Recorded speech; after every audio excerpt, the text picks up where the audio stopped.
and Teal. You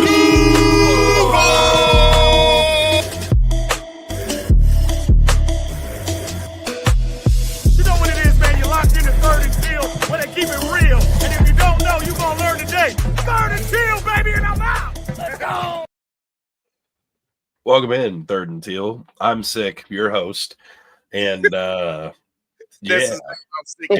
it's going around. I should have put like Duval Sickest for this episode or something like that. But yeah, we're here. Yeah. So a lot going on in Jacksonville land. Trevor, how you doing? I know you hadn't talked to us much over the past like week or so. So I mean, I know you got a lot to say tonight.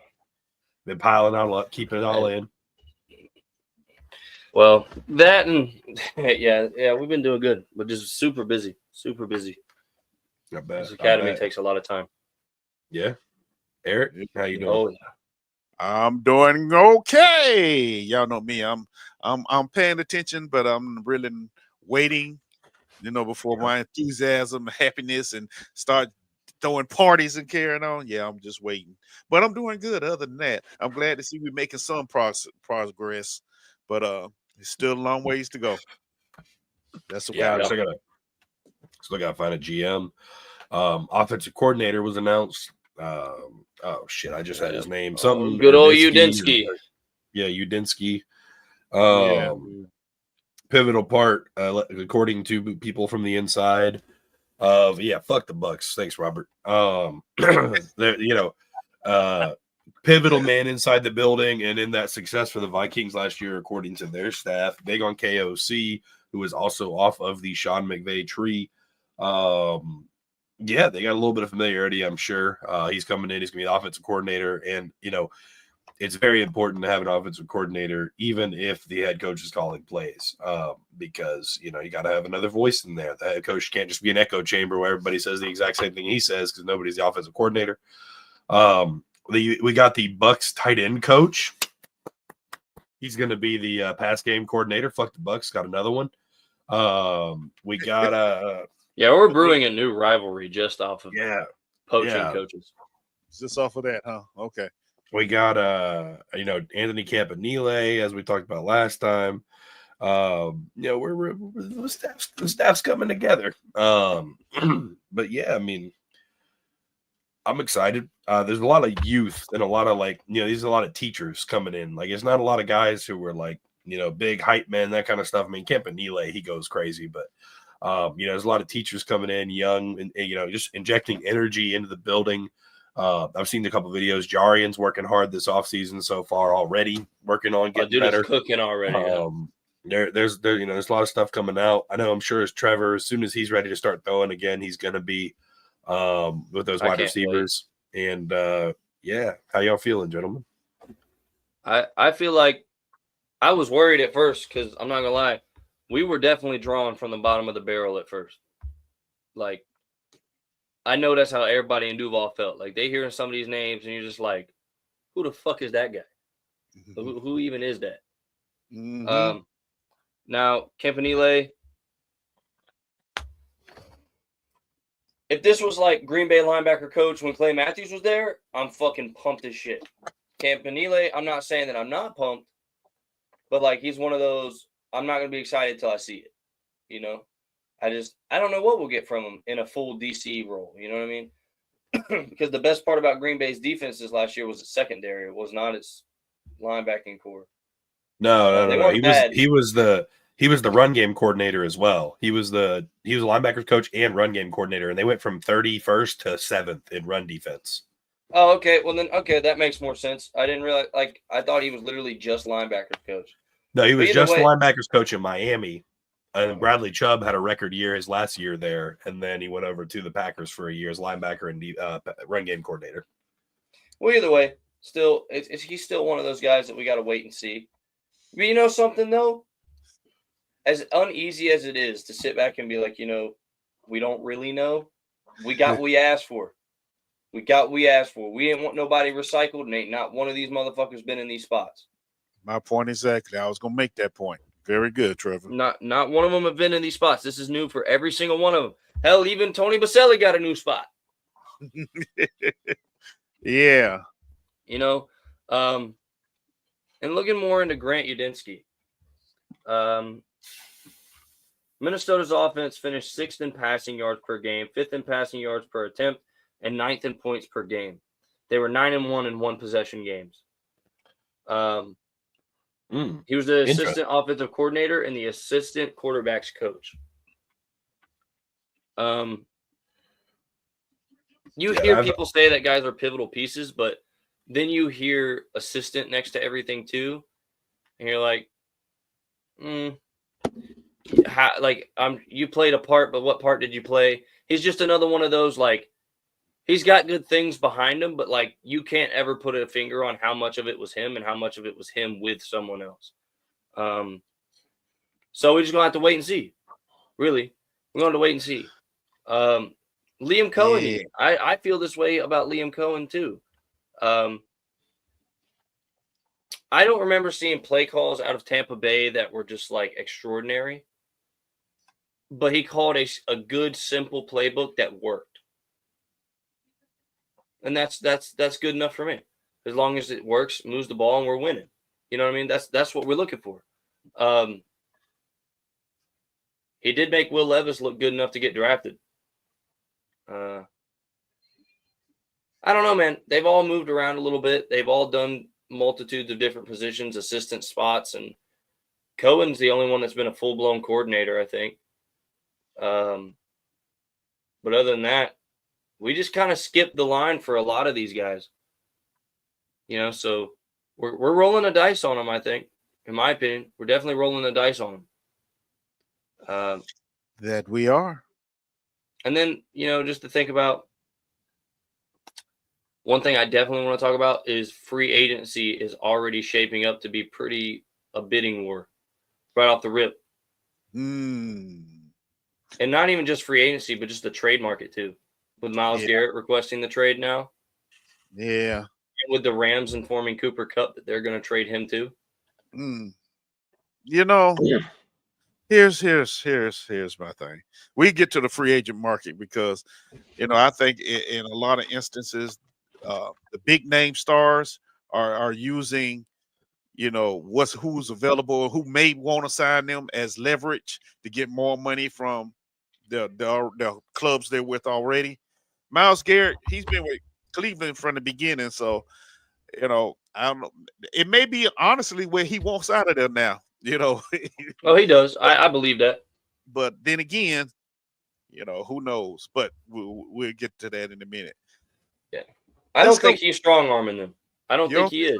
No, because I the reason I want to stop on that for a second is you got people that are strong. I'm gonna say I want to trade, or you're gonna have to pay me, aka Brandon Ayuk. Okay, Brandon Ayuk had offers on the table that were good, and he didn't take them. That's how you knew he didn't want to go. But with Myles Garrett saying shit like I want to compete for a Super Bowl, no, he's ready to go because the Browns ain't finna do that. They're not. They're not competing for no Super Bowl. That's true. I mean, shit, they're trying to figure out what they're going to do to get rid of Deshaun Watson. I mean, yeah, they're not a contending team. They're not. Best thing they got is Jerry Jeudy. Yeah, that's true. So that is true. Once he goes, it's over with. It's over with. I mean, he definitely wants gone. Hold on. Who else is out there? Well, now that we're talking about Cooper Kupp. Okay. But Kupp, Cooper Kupp. Yeah, but he's been, I mean, when he's on the field, he's great. He's good, but his productivity has dropped a little bit because of injuries these last couple of seasons. So is he getting to that point in his career to where he's going to be more injury prone now than productive on the field? And I trade him for Gabe Davis. Okay, you had to throw that one in there. Okay. No, I honestly wouldn't. Here's why. I don't want to see Gabe Davis make it to the end of his contract here. I don't. I don't think it's happening. I hate him. I hate his productivity. And I hate his chest catching. And I don't think Liam Coen likes him already, to be honest with you. But either way, Yeah, you're right, Robert. McVay was an assistant everybody thought would fail. You're right. I'm just saying we're rolling the dice. I'm not going to say that I think they're going to fail. I don't want them to fail. I want them to make it. I mean, no, yeah, but anyway, but as fans, and of course we realize this, but as the normal fan base, they have to understand, just like we just mentioned, all these guys, it's their first time in situations like this, in positions like this. So there's going to be mistakes. There's going to be hiccups. Don't think these guys are going to come in and all of a sudden, Jazz going to go to scoring 40 points a game. That's not going to happen that way. Okay. Well, I think. Go ahead. No, go ahead. We let you get yours in while you can. No, I was gonna say I think the big thing here though that we're kind of missing on is that like on the defensive side it makes more sense to say like, oh yeah, he's a first time, but like I mean realistically Udinski, while he's a first time offensive coordinator, like he's not calling the plays. So like he is purely focused on the practice, the implementation, the install, and the scouting. And one thing for me that like, if let's just say the Liam Coen situation went down differently. Okay, they did none of the controversy. Fuck the Bucks. None of the controversy. None of that bullshit. The Bucks fans would be saying the exact same thing that the Vikings fans are saying right now, and the coaches are saying right now. Like Kevin O'Connell says that Udinski he can recall and talk to McConnell or O'Connell about plays like so specifically and so perfectly. He's convinced that he has a photographic memory. Josh McCown has said that Udinski reminds him of a young O'Connell in the way that he coaches, that he remembers things and he talks to players on the field. JJ McCarthy has said that like that is the perfect way of like intelligence where he can make the most complex passing schemes just seem so simple. They credit him with a lot of Sam Darnold's success. The fans are talking about how amazing he is and how like, that we're lucky to have him. But it's just like, again, I think it all comes back to like, I'd be a little more concerned if he was going into like a first time offensive coordinator role and he was solely responsible for calling plays, but he's the offensive coordinator, installing, teaching, doing all that kind of stuff. He's not actually calling plays on Sundays. So that takes a little bit of the stress off of him. Right. Okay. And him and Coen will be working together. So I want to say this. That's all I got. It's definitely possible that the Jaguars do immediately come out the gate scoring 40 points. That's possible. Bro, we got one of the best rookie receivers, or now not rookie. We got one of the best young receivers in the league. Trevor is extremely talented. We've got the running back core. And now we've got an EVP, not a GM, sorry. We've got an EVP and a head coach that see the problems with the offensive line and want to fix them. That is so crucial. And if they actually fix them, Lord help us, we got a football team. Okay. Yeah, but let's look at this. Since you're offensive tackles, we got out there free agent. We talking free agents now. We got Ronnie Stanley, Baltimore.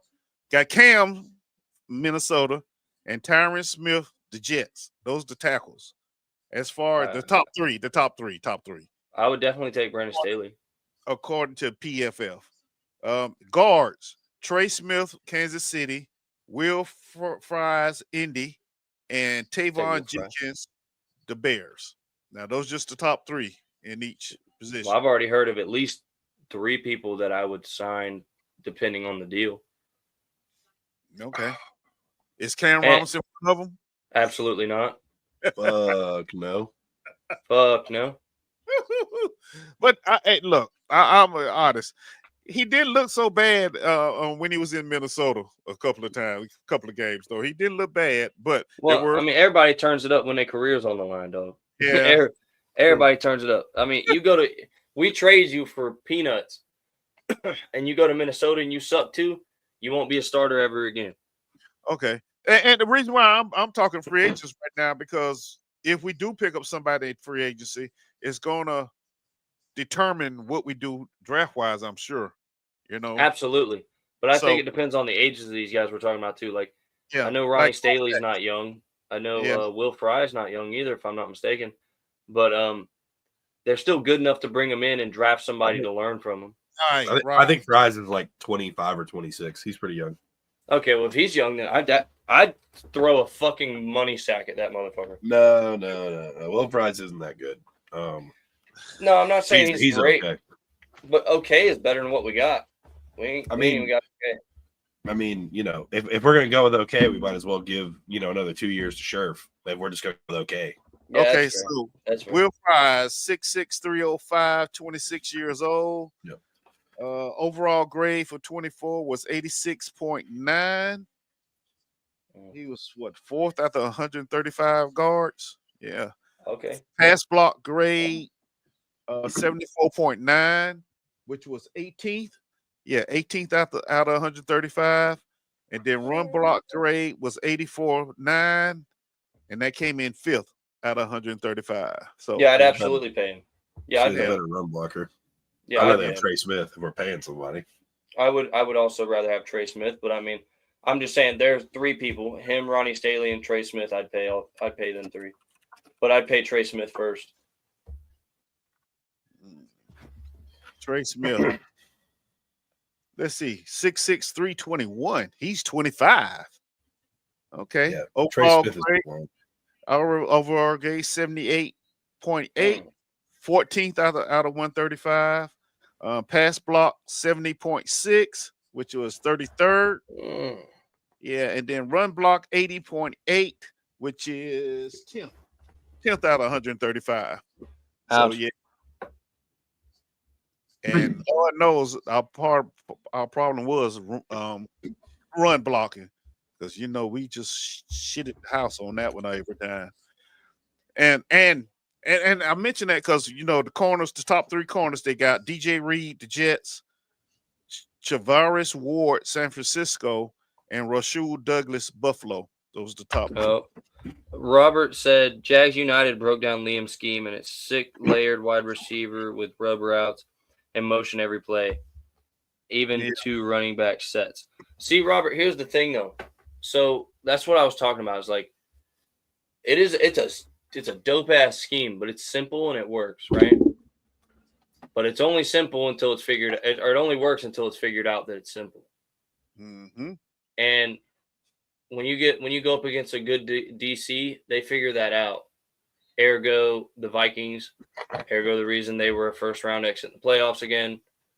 They've been a first round exit both times, or under him, and they were first round exit last year, but that wasn't because of him. He wasn't even there yet. But he's a good coordinator. He's good. His scheme is really good. I hope that he takes advantage of the multifaceted weapons we have here, like a Parker Washington. I hope he takes advantage of Travis Etienne outside the numbers and Tank in between the guards and the tackles. I hope that. Well, honestly, I can't even hope anything with Christian Kirk anymore. I don't think he can run anymore. I don't think he can still go. I mean, I know he might believe he can, and I know he might come out for a couple games and do it. But something tells me, dude, this is 2 years in a row now. Dude's gone the whole year, essentially, or not maybe the whole year, but a significant amount of time. And you're like, yeah, you're done, bro. You're done. Gabe Davis is trash. So it's BTJ, which is why, like, I always butcher this kid's name, but Taratoa McMillan of Arizona. Okay. I really like that kid, and the reason I really like him is I've talked about this a million times. It was like, what's the best way to make an offensive scheme limitless? You got to make it more than one focused team. Exactly. Okay. And even the run pass switching back and forth, that can only get you so far. Okay, because eventually they're going to stack the box and clamp on corners and hope it works. And eventually it will work. Right. So what you got to do is you've got to have at least 2 weapons of significance out there. BT, we got one. We don't have another one. Like, I love Parker Washington. I do. But Parker is not big bully balling nobody. He goes up and makes hard catches. I'm not trying to say that he's not a tough player and he don't make tough catches, because he does. Right. Okay. But ain't nobody respecting him like they respect BTJ, is what I'm saying.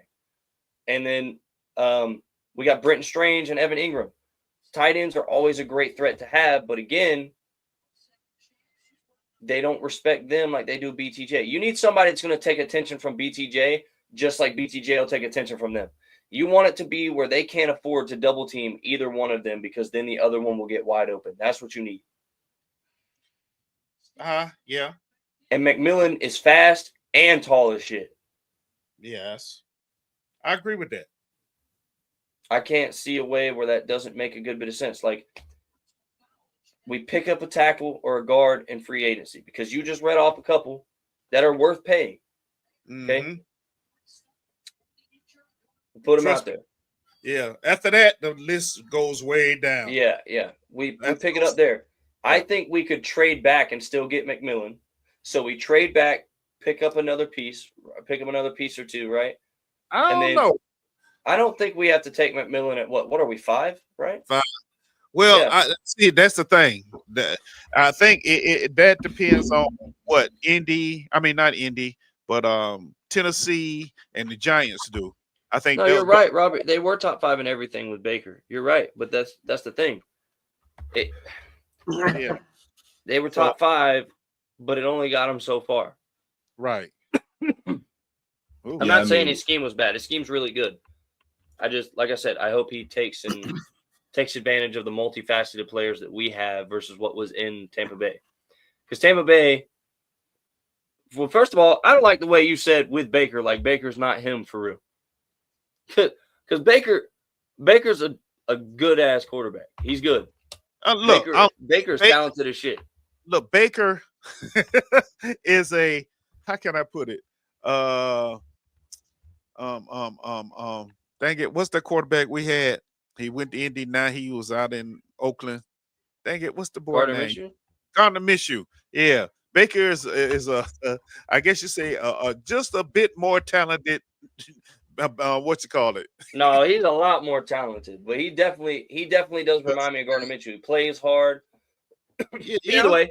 But either way, the point is top 5. You're right, dude. They did do incredible things over there. They did, and I'm happy to have Liam. But the point was, hold on. Trevor averaged 9 yards a pass and sucked, and Baker's average was 7 yards. Yeah, but that's because of all the underneath rub routes you were just talking about. We're not talking about stat for stat. You got to look at scheme too. It's scheme that way. Yeah. So this Tati, the wide receiver McMillan out of Arizona, he's like third top-rated player coming out. So it's going to be hard. Third top-rated player overall? Overall, from what I'm looking at right now.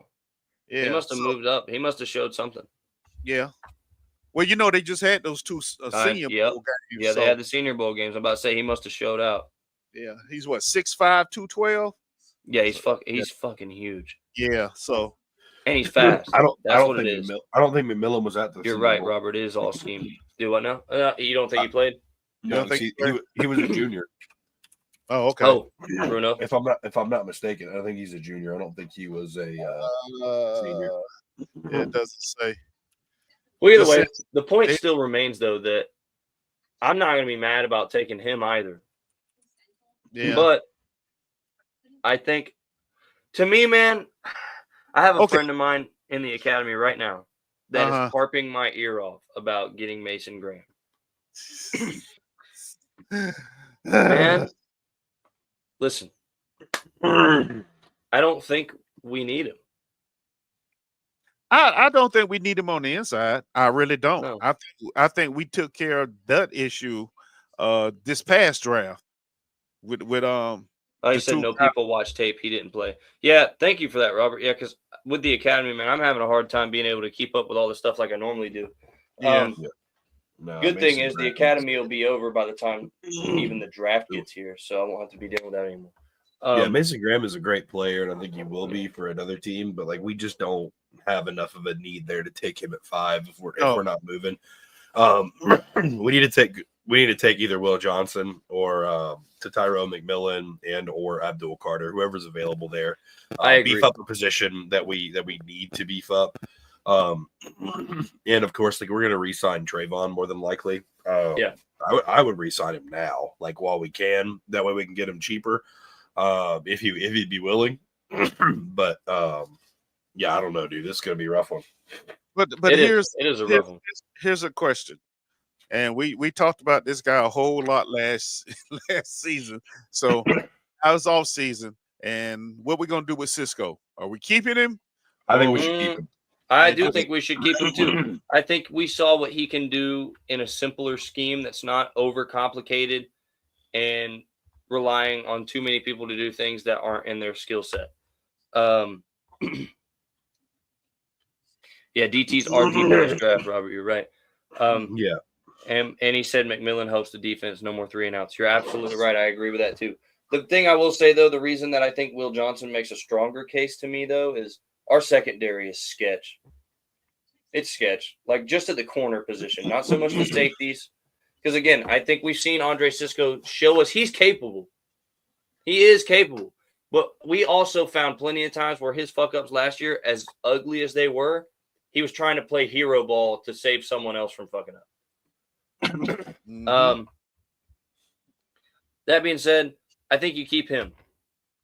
I think they need to decide this training camp whether or not Trey Prince is going to be a guy that sees significant time or not. Because I don't like, even as much as like we all hoped he would progress a little further and faster, I don't like Monteric Brown out there under heavy amount of snaps. I don't like even Trey Prince out there right now under a heavy amount of snaps. The only guys I'm comfortable with setting on the field for a full shitload of snaps is Jarian and Tyson. Okay, so you got Asante Samuel Jr., who's out there, free agent. 25. He's only 25. I like Asante. And the Byron Murphy Jr.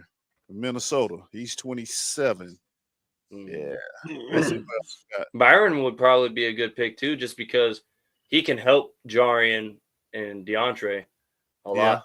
Because he's not bad either. But I think Harbaugh is going to pick up Asante again. I don't think he's going to let Asante walk. But he might.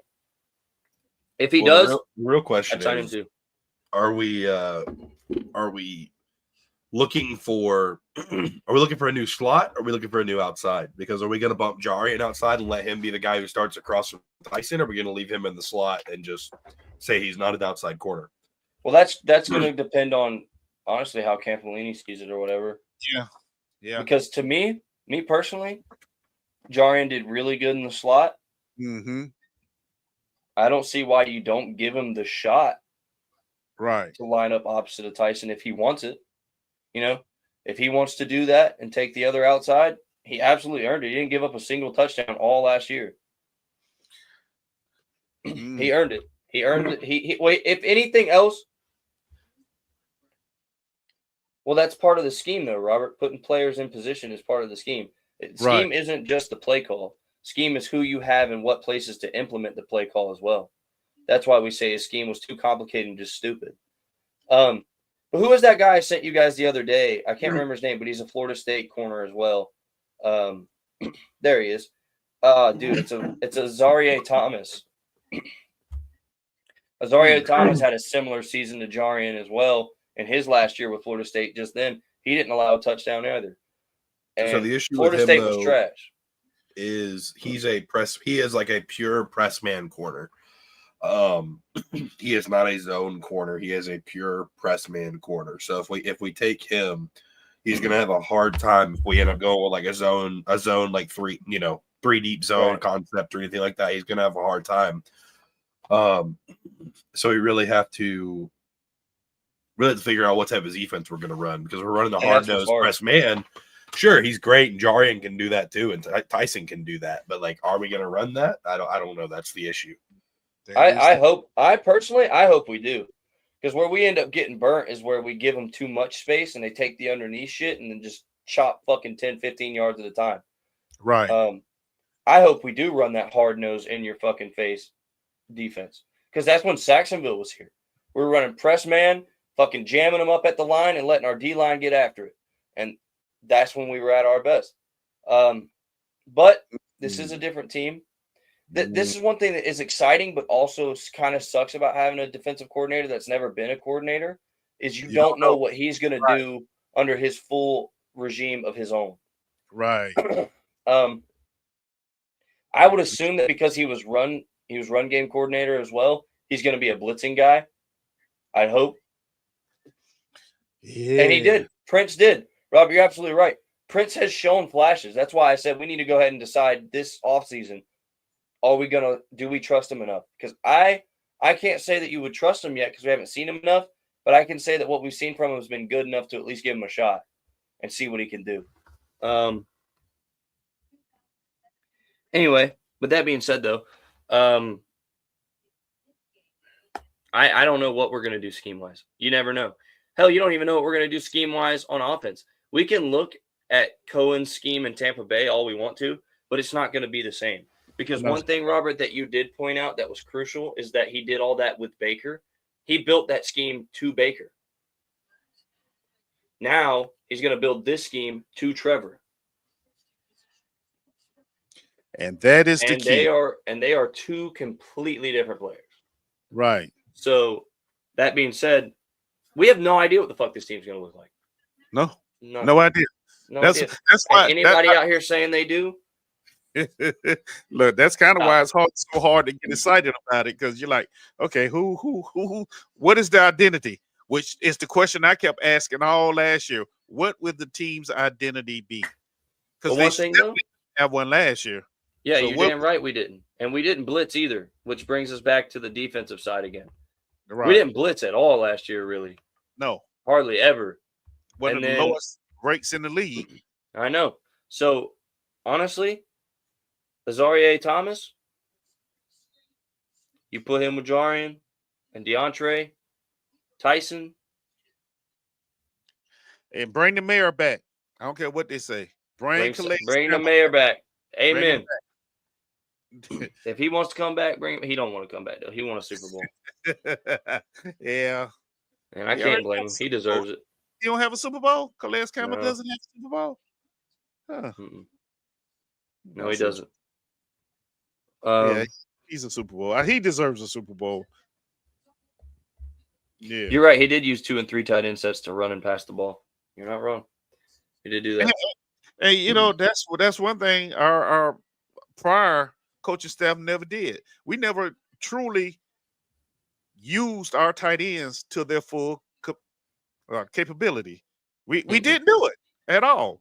You know, you see Strange get hot, then Ingram come back, like they forget about Strange, then Ingram get hurt again, and then here comes Strange again. You're like, okay, you have them out there together. Use them.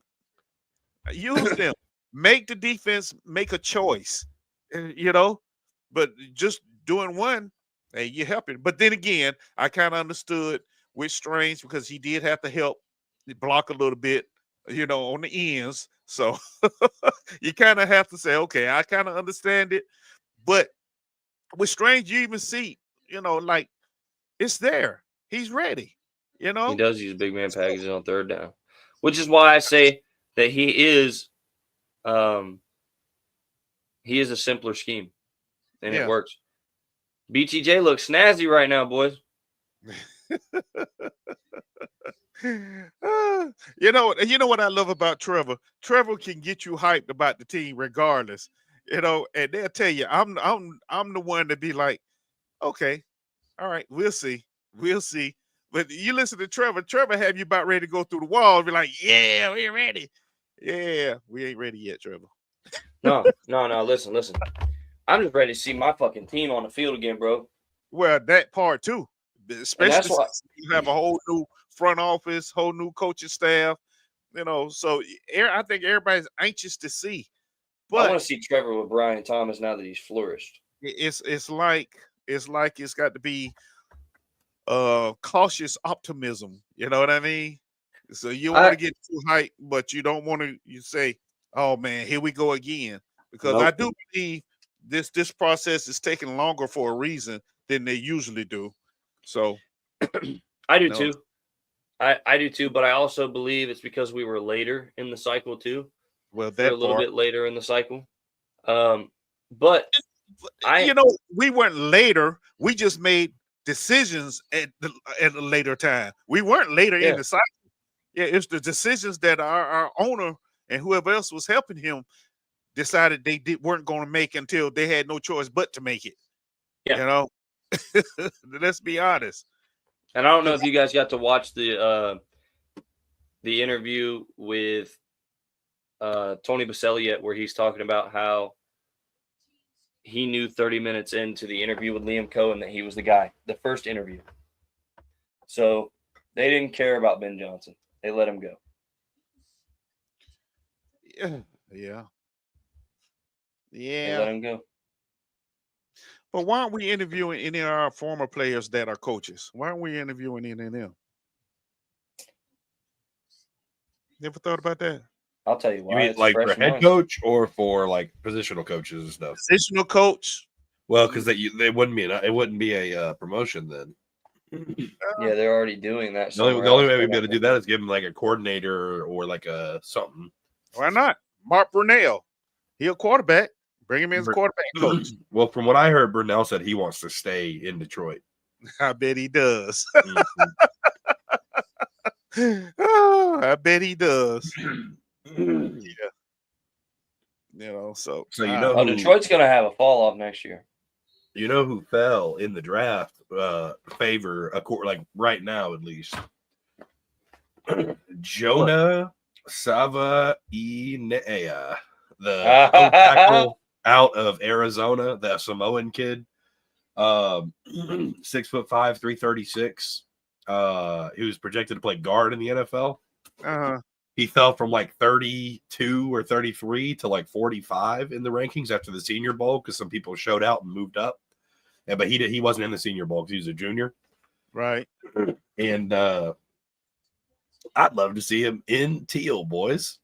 I'm telling you, I'd love to see him in Teal. Me too. A guard. I mean, that's a get down, Mr. President protector right there. Like 6'5", 336 at guard. Yeah, cooking, dude. Boy. Oh yeah, and then on top of that too, like, we just need more monstrous people. It's crazy. I will say though, boys, we need more monsters. We got them. We just need them healthy. Yeah. That's the problem.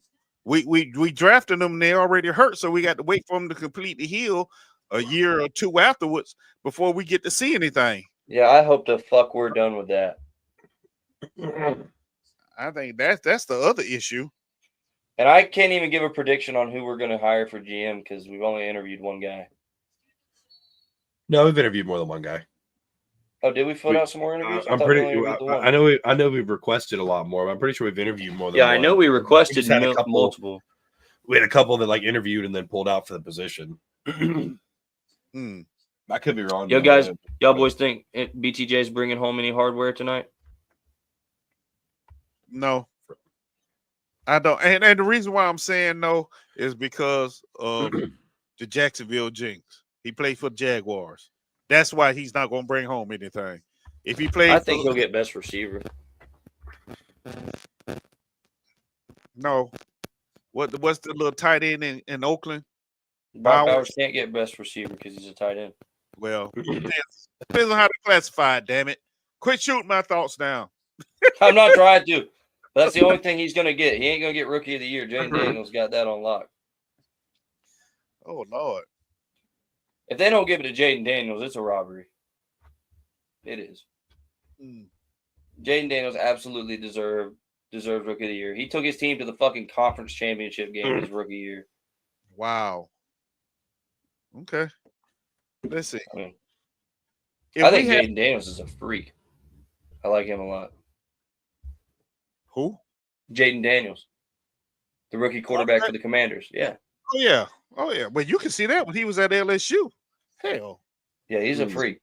He is a freak. I think he's got Rookie of the Year on lock. Yeah. As long as they don't do him like they did, well, it's a whole different coaching staff, whole different time. Where they did Robert Griffin. Yeah. Because he had the same look. And what's the boy name? One of them coaches just ruined him because they really didn't want him. So yeah. Well, what ruined him was his ACLs tears. That's what killed him. That too. Yeah. But I mean, honestly, boys, I think it's a little bit for me, it's hard for me to start putting a timeline on the draft because I kind of want to see what we do with free agency.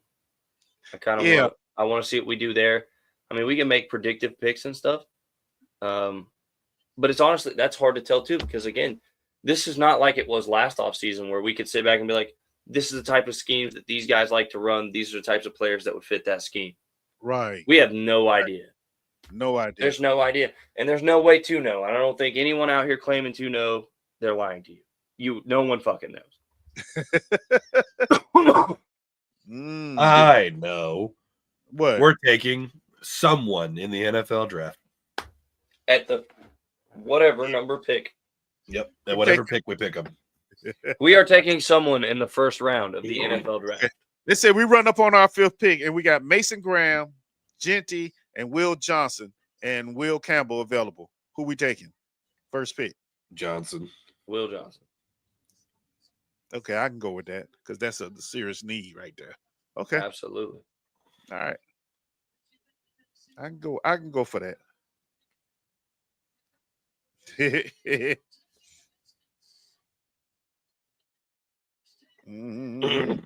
I hope they start Dewey. Start Dewey? Yeah. Yes. Start Yeah. Dewey. I want him to start Dewey. Why not? No. Why not? I love Dewey Wingard. I do. Dewey Wingard is one of the best rotational safeties in the league. He is not a starter in the NFL. He's not. I don't know. When he started, that back end tightened up pretty heavy, bro. Yes, it did. Yeah. But you got to realize though, like you had who back there? A confused Andre Sisco. Yeah. A disappointing Johnson. You had Savage who came in to play nickel and ended up playing safety in nickel, like a weird hybrid position.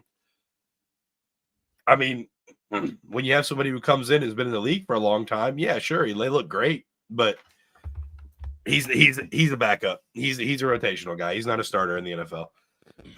He doesn't have the gears to keep up with these dudes long term down the stretch in a game. We need a guy like Malachi Starks. We need a Xavier Watts. We need to bring somebody in who's younger, faster, like more athletic, taller.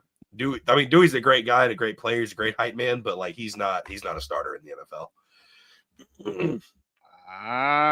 Not if you want to go deep in the playoffs. Yeah, you know what? I disagree. I think Dewey just one of those people that has just the it factor. You know what I mean? He's not fast, but he's where he needs to be when he needs to be there. Yeah, we're not going to ask him to go do the Cisco and run man to man with anybody. We already know that's a recipe for disaster. But as far as keeping things together on the back end and helping it do what it needs to, players need to do what they need to do. Hell yeah. Somebody's coming into free agency real quick. Sorry, I got to bring this up because we're talking about the secondary. The Javon Holland. Well, he's also a big one. We didn't even talk about him, but he's a big one. I thought we talked Carlton about him. Davis. Huh? Carlton Davis from Detroit. Yeah. Carlton Davis will also. Oh, there it is. Jaden Daniels wins Offensive Rookie of the Year. Well, I think the issue with that, Eric, though, is that like you shouldn't need a hold it together player. If you're coaching good enough, you shouldn't need a hold it together player. Yeah. I think they're like, we're bringing in this new staff. I want to see the coaching staff be the hold it together guy, not some guy we put on the field who's not athletic enough, not tall enough, not strong enough. Like, I want to get the most athletic, talented guy back there that can jump up with anybody and can pick off any ball and run it back and run with anybody. Because it shouldn't be on a veteran player who's been in the league for 7 years and never started a game. Besides like one or two here and there when somebody's hurt, it should be the coaches, and I get it though. Like I said, I love Dewey. I think Dewey's a great player. I think he could be a starter for a team that's like in desperate need, but like that aren't like playoff teams right now. But like, we think we have the talent to go to the playoffs and to do something. I don't think Dewey's the guy. I think if we go to the playoffs, he's the guy getting attacked. You got a guy like Xavier Worthy. Fair. They're sending them straight at Dewey as soon as the play starts every time because Dewey cannot run with anybody. It's just because if you run man and Dewey's the help over the top. He's not catching Xavier Worthy. He's not going to be in the right place. Patrick Mahomes can throw the ball 70+ air yards. He's going to throw it out there farther than Dewey can get. You know, but like I said, I just think that with better coaching, we don't need a get right guy on the back end. We'll just have Foye being the guy, being the commander, and then our players will needs to actually happen be where they're anyway. supposed to be. Yeah. Okay. That needs to happen regardless. You know, somebody I do want to see start though, Ventrell Miller. Of course, yeah. I want to see Ventrell Miller start over Devin Lloyd. So do we go back to a 3-4 or do we stay at 4-3? I'd rather do 4-3. Yeah. I'd rather do 4-3. Two I don't bigs know. and two edges. I think we're going back to a 3-4. I'm pretty sure that's what the Packers run and the Dolphins. I'm pretty sure we're going back to a 3-4. We probably will, but I'd still prefer. I prefer the 4-3. You mean to tell me our tallest safety is only 6'2"? Mm-hmm. That's a problem in itself. Yeah, I mean, you can have you can have a guy because I think Dewey's like 5'10", 5'11". Yeah, 6 foot. Well, they got 6 foot. 6 foot. Okay. Yeah. I mean, it's like, I mean, I get it, and so I mean, necessarily safeties don't have to be super tall, but like you need that one guy that's just like, and Dewey's not a thumper. Dewey can hit. Dewey's got pop. Dewey's not a thumper. Like, if you're gonna have a slow guy back there, I mean, we ran into that problem in 2017 with Barry Church and Tayshaun Gibson. Gibson wasn't very fast, and Barry Church was slow as dirt. I could have outrun Barry Church, but he'd knock the fuck out of you if he got the opportunity to. He did that shit to Gronk. He did it to other players. But we got burned so many times whenever they just take their slot, he'd clear the corner and just run straight past Barry Church. Brian Thomas finishes 4th in Offensive Rookie of the Year voting, by the way. Damn. I'm telling you. Did Malik Neighbors finish in front of him? No, he did not. Okay, Malik Neighbors finished behind him. Malik Neighbors had 51 votes. Brian had 82.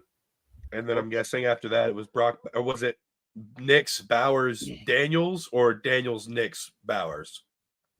Daniels, Bowers, Nix, Thomas. Okay, that's what I thought. Okay. Player wise, 31st in blitzing, that's the problem. I don't necessarily I wouldn't necessarily say that we're a 4-3 player wise. I think the 4-3 does suit us a little bit better. I think Josh and Trayvon were both 3-4 ends or 3-4 ends / edges in college.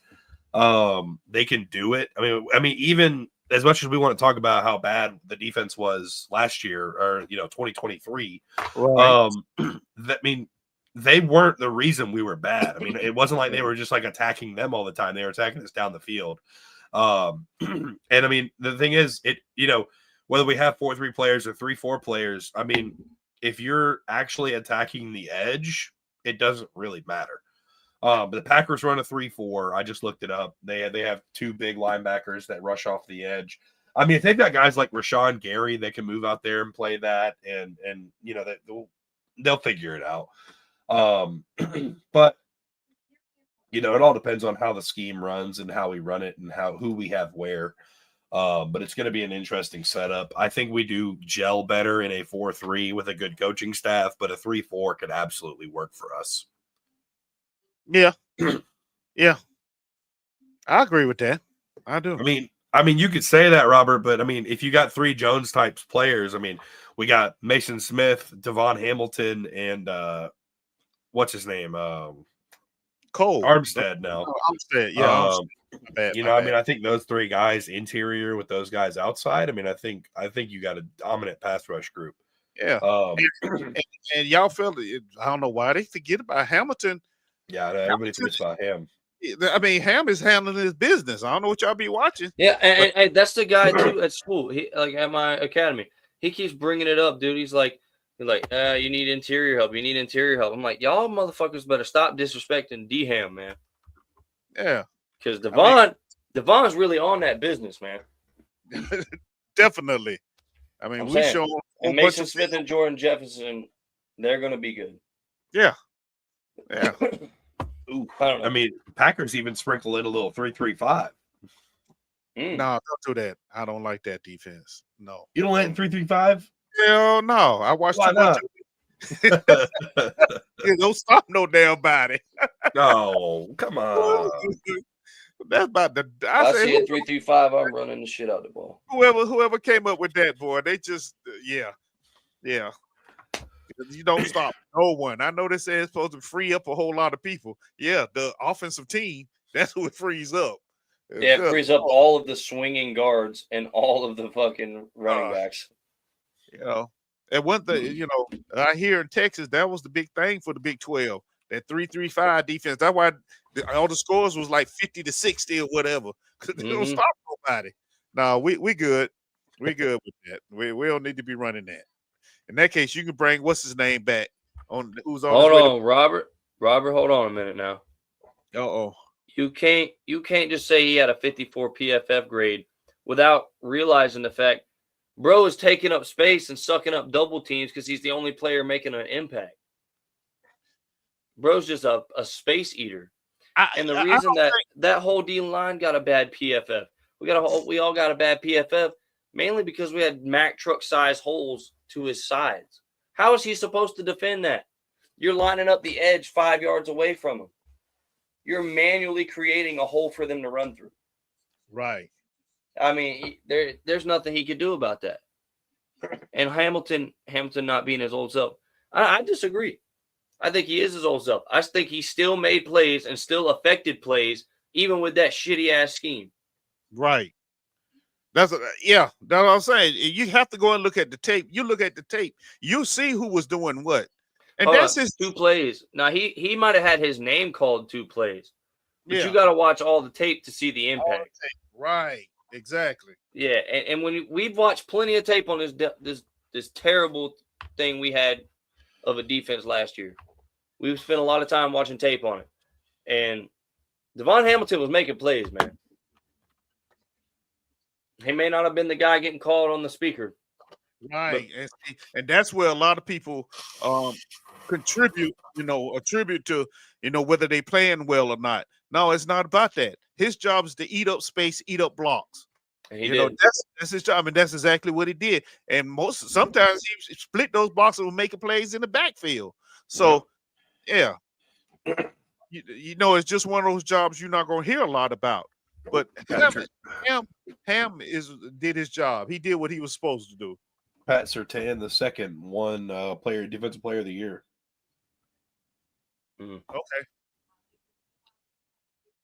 Okay. He played for Denver, right? Yeah. Yeah. Well, boys, what else y'all got? That's all I got for tonight, y'all. Yeah.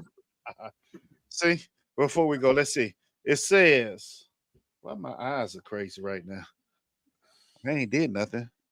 Nose tackles don't receive a lot of glamour in modern football. They don't always receive large contracts. They generally don't run up the stat sheet, and they're most likely not going to be a fan's favorite player on the field. Yep, at least not like a quarterback, running back, or wide receiver. With that said, the nose tackle position is highly respected by teammates. Okay. This is because nose tackle position is one of the most physically demanding positions in all of football. There are some hard, yeah. You simply can't run a 3-4 defense scheme without one. So, if you know, you know. No tackles are found in the middle of defensive line when running a 3-4 defensive scheme. They line up with a defensive end, blah, blah, blah, blah. Anyway, as I was saying, when done correctly, the nose tackle acts as a space eater. They try to take up as much space as possible down the middle of the line of scrimmage, which often means taking on the center and one or both of the offensive guards, which we saw a lot of this year. This allows the defensive ends to cover the outside of the offensive line and frees up middle linebackers to find the quarterback or running back. In our instances, tight end just run right by everybody. And but anyway, that's what I'm saying. So you have to understand what the job of a nose tackle is first, and then you grade him on that. But when he's in a bad scheme, even if he's doing his job, he's not going to get the notoriety anyway, even if he's in a good scheme. So a lot of players you'll see the maybe the end of a play, but you didn't see what he did at the beginning of the play, that maybe caused a loss of yardage or a sack. Just because he ate up some space in the middle and they had to pay attention to him, which with Devon Hamilton, they have to pay attention to him. Yeah. Well, he said that all he does is watch tape, which I agree. You're very knowledgeable, Robert. I'm not saying you're not knowledgeable. I think you're seeing him getting pushed back, though, because he's 9 out of 10 times he's getting double teamed. The edge rushers are so far off, they couldn't get a double team there if they wanted to because it takes too damn long. So they're just double teaming the tackles. Which bam, with the right blitz scheme, that's perfect. Send somebody right off his hip. It's open the whole time. Yeah, we had it set up perfectly to be a great blitzing team and did none of the blitzing. None. So.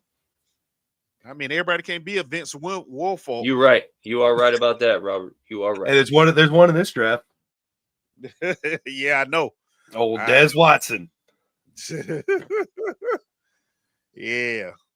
So talk about a space eater. All right, boys. All right. Well, Duval. Yeah, Duval. That part right there. I ain't got one in me. He ain't got it in him. Duval. Okay. So you could do that, but I can't go Duval. Oh, now I'm gonna. Oh no! You can go Duval, but I can't do mine. That's not fair, bro. No. Right. Yeah, no, I'm definitely discriminating. That's right.